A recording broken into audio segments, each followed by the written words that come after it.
За сайн байцгаана уу? Энэ өдрийн мэндийг хүргэе. За бид холсон сургалтын загваруудыг та бүхэнд танилцуулж байгаа лээ. За тэгэхээр энэ удаагийн хичээлээр холсон сургалтын флекс загварыг хэрхэн үүдтэй хэрэглэх вэ? Мөн флекс загварын давуу тал, мөн сул талыг та бүхэнд танилцуулах хичээлээ.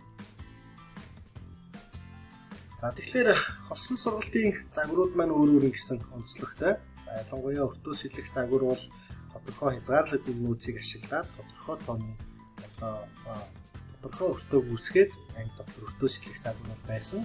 Лаборатори сэлэх загвар бол ерөнхий ухаалаг анги, цахим технологи хүүхэд болгонд хүрээлцээтэй энэ тооны төхөөрөмжийг ашиглаад холсон сургалтыг явуулах загвар байсан.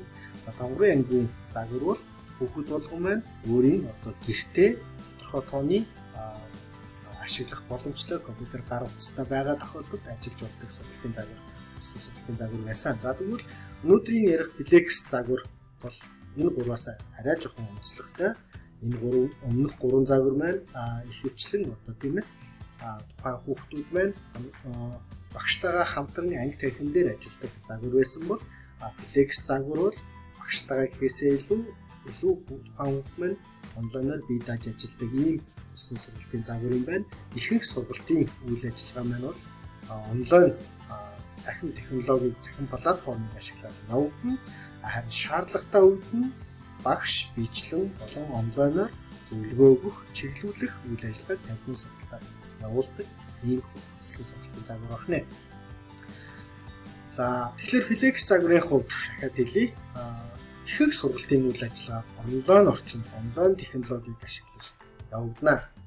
За ийм учраас тухайн хүүхдийнхаа хэрэгцээ шаардлага нийцсэн тухайн хүүхд өөрийн хувьдаа өөрийн хэмнэлээр сурах боломж олгодог илүү уян хатан загвар гэж бид бүхэн ойлгож болно.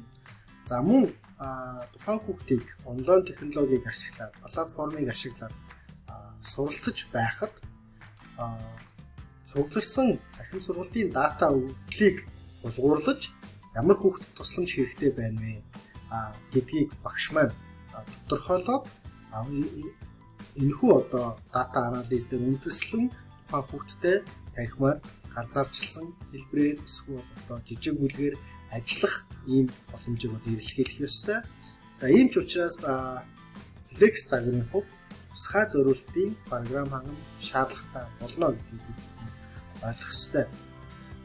Тэгэхээр онлайн орчин цахим сургалт маань хүүхэд явж байхад тухайн хүүхдэд ямар агуулга дээр хоцрогдож байгаа, ямар хичээлийг хийсэн, ямар хичээлийн агуулгыг ойлгоогүй гэх мэт олон төрлийн дата өгдлийг цуглуулж болдог, энийг боловсруулж байдаг ийм тусгай програм хангамж заавал байх шаардлагатай гэдгийг бол дахин хэлье.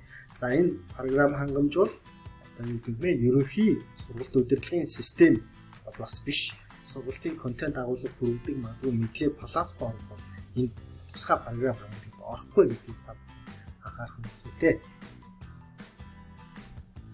За флекс загварын жишээ болгон тайлбарлахыг хичээлээ. Тэгэхээр магадгүй тусгай програм хангамж гэдэг нь идүүтэй байж болох юм, Pearson байж болох юм, сураад имэн байж болох юм. За эдгээр платформ юугаараа давуу талтай вэ гэхлээр нөгөө хүүхдийн суралцсан үр дүн, суралцсан хэв шинж, сургалтын үйл ажиллагаатай холбоотой цахим орчин цуглуулж байгаа дата өгдлийг багш цуглуулж болдог, боловсруулаад эргээд дүн шинжилгээ хийгээд багшд харуулж өгдөг платформ ашиглагддаг эдгээрээ бол онцолж байгаа. Тэгэхээр энэ програм дээр хүүхэд маань үндсэн сургалтын үйл ажиллагаа явж байхад саяны дата өгдлөөр үндэслээд багш тодорхой танхимын сургалтын дэмжих үйл ажиллагааг төлөвлөж болдог байх нь магадгүй багш ганцаарчсан хэлбэрээр сургалт явах хүүхдүүд хэрэгцээ шаардлагыг дата өгдлөөс харж тодорхойлж энэ сургалтыг явуулж болох юм. Магадгүй хэсэг бүлэг хүүхдийг бүлгэлээд жижиг бүлгээр ажиллуулдаг танхимын үйл ажиллагаа явуулж болох юм. Магадгүй практик дадлах шаардсан лабораторийн туршилт семинарыг мөн танхимын сургалтаар явуулах боломжтой болно. За тэгэхээр Монгол Улсын хэмжээнд флекс загварыг ашиглаж байгаа тохиолдол байна уу гэвэл байна. Энэ загварыг бол бүх сургууль дээр бол ашиглахгүй байгаа гэдэг бол хэлхэн зүйтэй. За ялангуяа сураад имэн платформыг ашиглаад явуулж байгаа ерөнхий боловсролын сургууль, бол байдаг. Электрон жаал нэртэй сургууль. За энэ сургуульд бол тухайн одоо суралцагчид өөрийн онцлогтой хүрсэн математикийн хичээлийн агуулгыг сураад имэн гэдэг платформоор дамжуулаад өөрийн хурдтай тохируулаад бие дагаад сураад явдаг. За энэхүү сураад явж байгаа процессын дата анализыг програм төчөлд нь гаргаад багшид харуулж өгдөг учраас багш энэ дээр үндэслэн ямар хүүхдүүд хизээ ямар хэлбэрээр дэмжлэг тусламж шаардлагатай вэ гэдгийг өгөөд явдаг ийм сургалтын үйл ажиллагаа болдог. Нэгшөндөө энэ сургуулийн математикийн хичээл дээр уламжлалт танхимын сургалт бол явдаггүй гэж ойлгож болох нэ. За дараагийн видео хичээлээр сураад имэн дээр ямар туршлага сургалтын ямар онцлог хэв шинж бүхий хэлбэр явагдаж байгаа талаар дэлгэрэнгүй мэдээлэл бид бүхэн бол хүргэх болно.